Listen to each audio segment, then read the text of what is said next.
మీ ఎలాంటి వ్యాపార ప్రకటనలకైనా వెంటనే మా ఛానల్ సంప్రదించండి. నమస్కారం. ఓం నమ శివాయ. ఓం నమో వెంకటేశాయ. ఇవాళ మనం డిసెంబర్ మాసం మార్గశిర నెల వృశ్చిక రాశి అంటే స్కార్పియో రాశి మరియు లగ్నం గురించి మాట్లాడుకోబోతున్నాం. స్పెషల్గా ఉద్యోగం, వ్యాపారం, వివాహం, ఆరోగ్యం, ఆర్థికంగా ఎలా ఉంటుందో చెప్పుకుందాం. సో ప్రజెంట్ మాట్లాడుకుంటే మనము వృశ్చిక రాశి గురించి వీళ్ళకి కాన్సన్ట్రేషన్ అంతా మొదటి ఇండ్లు మరియు రెండో ఇంట్లో కాన్సన్ట్రేషన్, అక్కడి నుంచి ఆస్పెక్ట్ అయ్యి మళ్ళీ 7వ ఇల్లు మళ్ళీ 8వ ఇల్లు కాన్సన్ట్రేషన్ జరుగుతుంది. అంటే ఏంటి, చాలా టెక్నికల్గా ఉంది, మాకేం అర్థం కావట్లేదు అంటే ఎక్స్ప్లెయిన్ చేస్తా. ఫస్ట్ ఆఫ్ ఆల్, మన జన్మ జాతకంలో మోస్ట్ ఇంపార్టెంట్ లగ్నం, రాశి. సో రాశి అనేది మన మనసు అయితే లగ్నం అనేది మన జీవితం. మనం ఏమి ఆలోచిస్తున్నాము అనేది రాశి, ఏమి జరగబోతుంది అనేది లగ్నం. యాక్చువల్గా మనం ఏమనుకుంటామో అదే జరుగుతుంది. So basically both are same but defined అలగ్ way, means defined separately. So వృశ్చిక రాశి ఇప్పుడు డిసెంబర్ మాసంలో ఏంటి? డిసెంబర్ మాసం మనకు మృగశిర నక్షత్రం, అంటే సీతాదేవి అమ్మవారు, ఆమె ఆశీర్వాదంతో ఈ నెల మనము గడపబోతున్నాము. అంటే నేను చెప్పబోయేది ఏంటంటే, ఇప్పుడు సీతాదేవి మనకు రామాయణంలో నేర్పించింది ఏంటంటే ఎంత నిష్ఠగా ఉండాలి, ఎంత జాగ్రత్తగా ఉండాలి, పాతివ్రత్యం ఎంత ఇంపార్టెంట్ అనేది మనకు తెలియాలి. ఇప్పుడు ఆంజనేయ స్వామి ధైర్యం నేర్పిస్తే సీతాదేవి ఓర్పు నేర్పించింది. సీతాదేవికి ఎంత ఓర్పు అంటే, ఆ లంకా నగరంలో అశోక వాటికలో మనము చూసుకుంటే సీతాదేవిని నెలల పాటు ఉంచేశారు. అయినా సీతాదేవి ఓర్పుతో వేచి ఉంది రాముడు వస్తాడని. నిజంగా సీతాదేవికి ఓర్పు లేకపోతే సూసైడ్ చేసుకొని చనిపోవాలి. కానీ ఓర్పు, ఆశ, తెలుసు, ఇంట్యూషన్ ఉంది ఆమెకి. మెయిన్ సీతాదేవికి ఇంట్యూషన్ ఉంది, రాములు వారు రాబోతున్నారు అని. యాక్చువల్గా that is a impossible task. ఎందుకంటే రాముడు వెనకల ఎవరు లేరు, రాముడు ఒక్కడే. కానీ రాములారికి వానర సేన తోడయ్యింది. వానర సేన తోడయి రాముడు ఆంజనేయ స్వామి సహాయంతో ఆ లంకా నగరాన్ని, ఆ రావణాసురుణ్ణి అంతం చేసి సీతాదేవిని తీసుకెళ్లారు.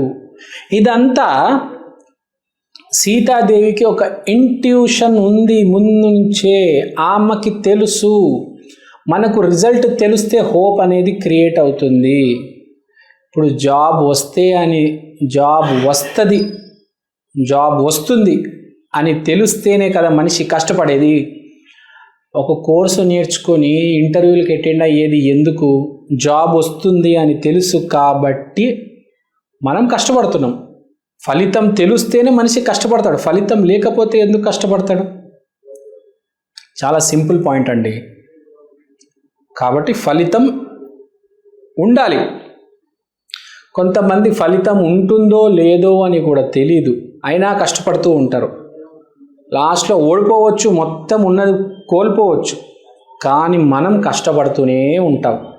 దేవుడి మీద ఆశ, సీత అమ్మవారి దయ అనుకొని మనం ముందుకెళ్ళి కష్టపడితే మనకు ఫలితం అనేది తప్పకుండా వస్తుంది. తూచా తప్పకుండా ఫలితం అనేది సీత అమ్మవారు ఇస్తారు. దైవాన్ని నమ్ముకుంటే మన పనులన్నీ అయిపోతాయండి. చాలామంది భూమి మీద భారం అంతా దైవం మీద వేసేస్తారు. తమ మీద భారం వేసుకుంటే టెన్షన్లో చచ్చిపోతాడు గ్యారంటీ. అదే దైవం మీద భారం వేసేస్తే నేను కష్టపడితే చాలు, రిజల్ట్ ఫలితం అనేది అమ్మవారిస్తారు అని అనుకుంటే చాలు. సో ఇక్కడ పాయింట్ ఏంటంటే సీతాదేవిని నమ్ముకొని ఉండాలి. ఎందుకు చెప్పాను నేను సీతాదేవిని నమ్ముకొని ఉండాలంటే, మీకు లగ్నంలో గ్రహాల ప్రభావం వల్ల రిజల్ట్ అనేది రాబోతుంది. రిజల్ట్ రావడం ఏంటి అని అడుగుతారు. రిజల్ట్ అంటే ఏమీ లేదు, మనిషికి రిజల్ట్ దేంట్లో కావాలి, ఒకటి పెళ్ళి, ఇంకోటి వ్యాపారం. అంటే అదే మన ఆదాయం. ప్రతి మనిషికి ఆదాయం కావాలి, ప్రతి మనిషికి పెళ్ళి అవ్వాలి. సో ఈ రెండు మనకు లగ్నం నుంచి డిసైడ్ అవుతాయి. కాబట్టి ఇప్పుడు లగ్నంలో మీకు రెండు ప్రముఖమైన గ్రహాలు ఇంపాక్ట్ ఉంది కాబట్టి మీకు సీతాదేవి అమ్మవారి ఆశీర్వాదం కావాలి. ఎందుకంటే మీకు చాలా చేంజెస్ రాబోతున్నాయి. ఫస్ట్ చేంజ్ ఏంటంటే మీ వ్యాపారంలో చేంజ్ రాబోతుంది. గ్యారంటీ చెప్తున్నానండి, మీ వ్యాపారంలో అయితే చేంజ్ రాబోతుంది. కానీ కండిషన్ అప్లై, మీరు దానికి బాధ్యులు. అంటే బేసిక్గా మీరు ఏమి చేస్తారో దాని రిజల్ట్ వస్తుంది అన్నమాట ఈసారి డిసెంబర్ నెలలో. అంటే మీరు ఎంత వ్యాపారం చేయగలరో అంత రిజల్ట్ వస్తుంది. కాబట్టి మీరు ఈ మాసము ఆలోచించకుండా మీ వ్యాపారంలో డబ్బులు పెట్టవచ్చు. లేదు నేను డబ్బులు పెట్టను అంటే మీకు ఆ లిమిట్లోనే మీ ప్రాఫిట్ అనేది వస్తుంది. ఇప్పుడు జాబ్స్ కూడా ఉన్నాయి. నేను హైదరాబాద్లోనే జాబ్స్ ఎతుకుతానంటే ఇక్కడ ఎన్ని ఉంటే అవే వస్తాయి కదా. అదే మీరు బెంగళూరు, పూణే, ముంబై, ఢిల్లీ అన్ని చోట్ల అప్లై చేస్తే మీకు ఎన్ని జాబ్స్ వస్తాయి, మీకు ఎన్ని అవకాశాలు వస్తాయి చెప్పండి కదా. సో ఇక్కడ పాయింట్ ఏంటంటే మీరు ఎంత ప్రయత్నం చేస్తే ఫలితం అంత రాబోతుంది. ఎందుకంటే లగ్నం మీద ప్రభావం ఉంది కాబట్టి. సో మీరు ఎంత చేయగలిగితే అంత ఆలోచించకుండా పెట్టేయండి. ఎస్పెషల్లీ జాబ్ అప్లై చేసే వాళ్ళు మల్టిపుల్ జాబ్స్కి అప్లై చేయండి. మల్టిపుల్ ప్లేసెస్లో, ఓన్లీ ప్రిఫర్డ్ సిటీ హైదరాబాద్ అని పెట్టి అప్లై చేయకుండా అన్ని సిటీస్లో జాబ్కి అప్లై చేయండి. చాలాసార్లు మనం ఓన్లీ నాకు ఇక్కడే జాబ్ కావాలి, ఓన్లీ హైటెక్ సిటీలో చేస్తాను, వేరే చోట చేయనంటే కష్టం కదా. మీకు అవకాశం వచ్చినప్పుడు, లగ్న ప్రభావం ఉన్నప్పుడు మీరు జాబ్ చేయాలి. సో ఇక్కడ మనం చెప్పే పాయింట్ అదే. So now you have to decide your destiny. వైవాహిక జీవితం, పెళ్లి సంబంధాలు వస్తాయి, పెళ్ళి జరుగుతుంది, మార్గశిర మాసము ముహూర్తాలు ఉన్నాయి. కానీ పాయింట్ ఏంటి, సరిగ్గా చూసుకొని చేసుకోవాలి. మీరు కొంతమందికి ఏంటంటే ఫ్రీ విల్ ఉంటుంది అన్నమాట. కొంతమందికి దేవుడు రాసి పెడతాడు ఈ అమ్మాయితోనే పెళ్ళి అవ్వాలని, కానీ కొంతమందికి ఫ్రీ విల్ ఉంటుంది. అంటే ఏంటి, దేవుడు ముందు ఓ 3 అమ్మాయిలు తీసుకొస్తాడు, దాంట్లో విజ్ఞత మీకు వదిలేస్తాడు. బాబు నువ్వు ఎవరిని పెళ్లి చేసుకుంటావు, నీకు 3 ఆప్షన్స్ ఇస్తున్నా, సీత, శూర్పణఖ, ఇంకో అమ్మాయి. బుర్రున్నాడు ఎవడైనా సీతని చేసుకుంటాడు, అంతే కదా. శూర్పణఖని ఎవడు పెళ్లి చేసుకోడు కదా, వెళ్ళి వేరే వాళ్ళకి లైన్ వేస్తుంది ఆమె. అలాంటిది వాళ్ళ అమ్మాయి ఎవరికి కావాలి కదా. సో మీ ముందు పెళ్లి సంబంధాలకి, పెళ్లి చూపులకి మీరు వెళ్ళినప్పుడు కరెక్ట్ అమ్మాయిని చూస్ చేసుకోవాలి.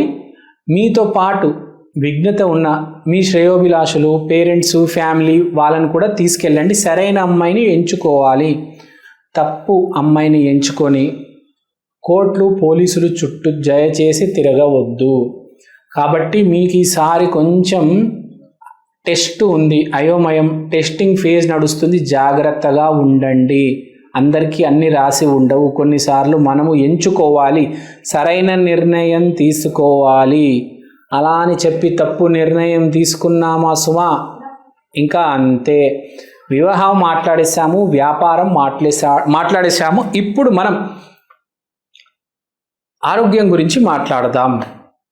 ఆరోగ్యం అయితే బాగానే ఉంది అని కనిపిస్తుంది కాబట్టి, మీలో బాగుంది అని కనిపిస్తుంది, కానీ మీలో దురుసుతనం కనిపిస్తుంది. మీరు కొంచెం ఆ దురుసుతనం తగ్గించుకోవాలి. అంటే ఈ దురుసుతనం ఏంటి గురుగారు ఇలా అంటున్నారంటే, బాగుందని చెప్పేసి ఏది పడితే అది తినేయడం కాదు. బాగున్నప్పుడే ఆరోగ్యము, జిమ్కి వెళ్ళాలి. బాగాలేనప్పుడు కాదు, బాగున్నప్పుడు వెళ్ళి ఇంకా ఇంప్రూవ్ చేసుకోవాలి. మనం మన బాడీని ఫిట్గా తయారవ్వాలి. బాడీ మీద కట్లు రావాలి. అంతేగా మనం ఫిట్గా ఉన్నా మరి పొట్ట మొత్తం తగ్గిపోయిందని చెప్పేసి ఎగబడేసి తినేస్తామా? చెప్పండి. అలా ఎప్పటికీ ఉండకూడదు. ఇంకా ఫిట్ కావాలి, మజిల్స్ రావాలి, బాడీ లీన్ అవ్వాలి, వాకింగ్ చేస్తే కాఫ్ మజిల్స్ కనపడాలి. సో ఇక్కడ మనం చెప్పేది ఏంటంటే జాగ్రత్తగా ఉండండి, జాగ్రత్తగా తినండి. పెళ్ళిళ్ళు ఉన్నాయి, నేను పెళ్ళికి వెళ్తాను, అక్కడ ఎలా పడితే అలా తింటానంటే కుదరదు సుమా. నీకే ప్రాబ్లం వస్తుంది. జ్వరాలు, విరోచనాలు, జలుబు, దగ్గు రకరకాలు వస్తాయి. ఎందుకు? బాగున్నప్పుడు జాగ్రత్తగా ఉండాలి. గుర్తుపెట్టుకోండి, ఎగిరెగిరి దూకూడదు. తర్వాత మనం వచ్చేది ఇప్పుడు మ్యారేజ్, కెరియర్, హెల్త్ గురించి మాట్లాడే ఇప్పుడు వైవాహిక జీవితం. ఆల్రెడీ పెళ్ళైన వాళ్ళ జీవితం ఎలా సాగబోతుంది దాని గురించి మాట్లాడదాం. దాని గురించి చెప్పాలంటే ఈ మాసం మీరు ఏదైతే అనుకుంటారో అది జరుగుతుంది. కొంతమంది ఎలా ఉంటారంటే జీవితము వాళ్ళు చెప్పేది వాళ్ళ భార్య అస్సలు వినదు, కానీ టైం బాగున్నప్పుడు వాళ్ళు చెప్పేది వాళ్ళ భార్య చేస్తుంది. అంటే మీరు అనుకున్నది జరుగుతుంది, ఆమెకు చెప్పరు, కానీ మీరు అనుకున్నది ఆమె చేస్తుంది. అదే టైం అంటే బేసిక్గా. సో మీరు ఏదైతే అనుకుంటారో అది జరుగుతుంది, కానీ మీరు మీ ఆవిడికి చెప్పకండి. చెప్తే మళ్ళీ ఆమె అది కాకుండా ఇంకోటి ఏదో చేస్తుంది. సో వైవాహిక జీవితం ఇలా ఉంటుంది. మీ భార్యతో మీరు ఎలా మాట్లాడాలి, ఏమి చెప్పాలి, ఏమి చెప్పకూడదు అనేది కొంచెం ఆలోచించండి. ఎవరైనా కావచ్చు, ఎంత సక్సెస్ఫుల్ మ్యారేజ్ అయినా కావచ్చు జీవితంలో. One of the most successful marriage Rama, Sita, Virat, Anushka, ఎవరైనా కావచ్చు. ఎక్కడో అక్కడ కొంచెం ఆలోచించి మాట్లాడాలి. అవతల వాడికి ఏదైతే ఇష్టం లేదో అదైతే అస్సలు మాట్లాడకూడదు. ఇప్పుడు ఫర్ ఎగ్జాంపుల్ అవతల వాడికి స్వీట్స్ అంటే బాగా ఇష్టం, నువ్వు స్వీట్లు తినకు అంటే వాడు హర్ట్ అవుతాడు. వాడికి ఇంకేదో చెప్పాలరే, నువ్వు బెల్లంతో తయారు చేసిన స్వీట్లు తినరా, చక్కెరతో మంచివి కాదంటే వాడు మెల్లిగా బెల్లంతో తయారు చేసిన స్వీట్లు తింటాడు కదా. అసలు నువ్వు స్వీట్లు తినకంటే వాడు విరుచుకోబడతాడు, కోపం వస్తుంది, వాడికి విపరీతమైన చిరాకు వస్తుంది కదా. దాన్ని డైవర్ట్ చేయాలి. తర్వాత శత్రువుల గురించి మాట్లాడదాం. మీ మాట వల్ల మీకు శత్రువులు తయారవుతారు. ఆ మాట కూడా ఏంటి? నేను గొప్పవాణ్ణి, నాకు అమలాపురంలో 2 ఎకరాల ఆస్తుంది, నాకు హైదరాబాద్లో 3 కార్లు ఉన్నాయి. దయచేసి ఇలా మీ గురించి మీరు ఫ్లాంట్ చేసుకోవడం, బూస్ట్ చేసుకోవడం చేయొద్దు. మీకు ఏదైతే ఆస్తి ఉంది మీ దగ్గరే ఉండనివ్వండి, ఎవరికి చెప్పకండి, మీ దాకే పెట్టుకోండి మీ ఆస్తి. మీరు గనక అది చెప్తే మీకు శత్రువులు తయారవుతారు. ఎప్పుడైనా గుర్తుపెట్టుకోండి, మీ డబ్బు, మీ సక్సెస్సే మీకు శత్రువుల్ని తీసుకొస్తుంది. దయచేసి మీకు ఎంత డబ్బు ఉందో ఈ మాసం ఎవరికి చెప్పొద్దు, మీకు ఎంత ఆస్తుందో ఈ మాసం ఎవరికి చెప్పొద్దు. మీకు కొత్తగా శత్రువులు తయారవుతారు. ఫోన్లు చేసి అప్పులు అడుగుతారు, ఏడుస్తారు, యాక్టింగ్ చేస్తారు అప్పు కోసం. మనిషి ఎంతగానో దిగజారుతాడు డబ్బు కోసం, గుర్తుపెట్టుకోండి.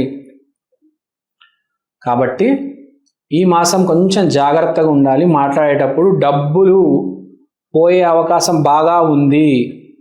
విపరీతమైన అప్పులు అడుగుతారు జనాలు మిమ్మల్ని. శత్రువులతో కూడా జాగ్రత్త. సమాజంలో పేరు ప్రఖ్యాతి కాపాడుకోవాలి. నా దగ్గర డబ్బులు ఉంది, నేను గొప్పవాడిని, మా కారులో ఏసీ పని చేస్తుంది, ఇలాంటివి చెప్తే ఇంకా అంతే. ఎవరికి చెప్పాలి, ఎవరికి చెప్పకూడదు అనేది విజ్ఞత మనకు ఉండాలి. మన జీతం ఎంత, మనం ఏంటి కరెక్ట్గా ఆలోచించాలి. ఎప్పుడైనా గుర్తుపెట్టుకోవాలి, మన చుట్టూ ఎవరైతే ఉంటారో నలుగురు, వాళ్ళే మన జీవితం డిసైడ్ చేస్తారు. మీరు హ్యాపీగా ఉంటారంటే మీ చుట్టుపక్కల నలుగురు హ్యాపీగా ఉండాలి. వాళ్ళకి ఏం చెప్పాలో మీకు తెలిసి ఉండాలి. మీరు కరెక్ట్గా వాళ్ళని జాగ్రత్తగా చూసుకుంటే వాళ్ళు కూడా మిమ్మల్ని జాగ్రత్తగా చూసుకుంటారు. మీరు ఏది ఇస్తే అది తిరిగి వస్తుంది. వాళ్ళకు కూడా గుర్తుపెట్టుకోండి, ఏది ఇస్తే అది తిరిగి వస్తుంది. అంటే చుట్టుపక్కల చెత్త ఉంటే మీకు కూడా చెత్తనే వస్తుంది. మనకు మోటివేషనల్ స్పీకర్లు ఉంటారు తెలుగులో, చాలా పెద్ద పెద్ద స్పీకర్లు, వాళ్ళు కూడా ఇదే చెప్తారు. మీ చుట్టూ ఉన్న నలుగురు చాలా గొప్ప వాళ్ళై ఉండాలి, చాలా మంచి వాళ్ళై ఉండాలి. ఒక్కడైనా వెధవతో తిరిగితే ఇంకా అంతే, జీవితం నాశనం అయిపోతుంది. సో ఆ ప్రమాదం ఉంది. పేరు ప్రఖ్యాతి, శత్రువులు, అపఖ్యాతి, ఈ గొడవ ఎక్కువ ఉందండి వృశ్చిక రాశి వారికి. జాగ్రత్తగా ఉండాలి అని కోరుకుంటున్నా. ఇలాంటివి కాపాడుకోవాలంటే వృశ్చిక రాశికి ఆంజనేయ స్వామిని దిక్కు. దయచేసి టెంపుల్స్కి వెళ్తూ ఉండాలి. ఎందుకంటే ఎప్పుడైనా మనతో ఉండేది దైవ బలమే. జన్మల పాటు మనతో దైవ బలమే ఉంటుంది, ఇంకేదీ ఉండదు. మీ తెలివితేటలు మారిపోతాయి, మీ కష్టపడే శక్తి మారిపోతుంది, అన్నీ మారిపోతాయి. కానీ మీ దైవ బలం, స్పిరిచువల్ సాధన, స్పిరిచువల్ స్ట్రెంగ్త్ మీతో ఉంటుంది. నమ్మకం. ఇవాళ ఇంత కష్టపడుతున్నారు, ఒక 10 ఏళ్ళ తర్వాత ఇంత కష్టపడగలరా చెప్పండి? కష్టపడలేరు. ఇవాళ ఇంత సంపాదిస్తున్నారు, రేపు ఎంత సంపాదిస్తారో తెలియదు. కానీ మనకు నమ్మకం ఏదైతే ఉంది చూడండి ఇక్కడ, అది ఎప్పుడు అలానే ఉంటుంది, అలానే ఉండాలి జన్మలు. ఎప్పటికైనా గుడికి వెళ్ళాలి. ఎస్పెషల్లీ ఎవరైతే కూర్చొని మంత్ర జపం చేయలేరో, నామ జపం చేయలేరో, సాధన చేయలేరో వాళ్ళు గుడికి వెళ్ళాలి. కంపల్సరీ గుడికి వెళ్ళాలి. మీకు తెలీదు, కష్ట సమయంలో అదే కాపాడుతుంది, ఆటంకం వచ్చినప్పుడు అదే కాపాడుతుంది. ఒక యాక్సిడెంట్ జరుగుతుంది, ఆటోలో 4 ఉంటారు, 3 చనిపోతాడు, ఒకడు బతుకుతాడు. ఎందుకు తెలుసా? అదే దైవ బలం. మీ మీద ప్రమాదం వచ్చినా మిమ్మల్ని కాపాడేస్తుంది దైవ బలం. ఎప్పుడైనా మీరు కంపల్సరీ గుడికి వెళ్ళాలి. మీకు వీళ్ళ వృశ్చిక రాశి గురించి మాట్లాడుతున్నాను. మీకు చాలా శత్రువులు, చాలా ప్రాబ్లం ఉంది పేరు ప్రఖ్యాతితో. దయచేసి మీరు ఆంజనేయ స్వామి గుడికి వెళ్ళండి. తిలకం కూడా పెట్టుకోండి, ఆరెంజ్ కలర్ సింధూరం వస్తుంది, అది పెట్టుకోండి. చాలా ఇంపార్టెంట్. మీరు చాలా జాగ్రత్తగా ఉండాలి. ఆరెంజ్ కలర్ వస్తువులు ధరించండి. ఆరెంజ్ కలర్ టీషర్ట్ వేసుకుంటారు కదా, orange colour T-shirt, orange colour kerchief, orange కలర్కి సంబంధించి ఏదైనా పెట్టుకోండి. దుష్టులతో దూరంగా ఉండండి. మీకు నరఘోష కూడా పెడతారు. సో జాగ్రత్తగా ఉండండి. సీతాదేవి మాసం కాబట్టి శుక్రవారం రోజు అష్టలక్ష్మి దేవాలయానికి వెళ్ళి మీరు ఏం చేయాలంటే తెల్లటి వస్త్రాలు కాదు, మోతీచూర్ లడ్డు, ఆరెంజ్ కలర్ వస్త్రాలు డొనేట్ చేయండి. చాలు, అంతా బాగుంటుంది. జాగ్రత్త ఉంటుంది. మీ చుట్టూ 4 జాగ్రత్తగా ఉండండి, అంతే. All is well. సో మన ప్రేక్షకులందరి కోసం నేను ఒక చిన్న ప్రోడక్ట్ తీసుకొచ్చాను. ఒకసారి మీ అందరికీ చూపిద్దాం అనుకుంటున్నాను. ఈ ప్రోడక్ట్ పేరు ఈక్షన్, అంటే ఈ క్షణం. ఇది ఒక డిజిటల్ వాల్ క్లాక్. మీకు ఫస్ట్ నేను చూపిస్తాను. ఇదే అండి ఈక్షన్. ఈ డిజిటల్ వాల్ క్లాక్లో మీరు దేవుడి పటం చూడొచ్చు.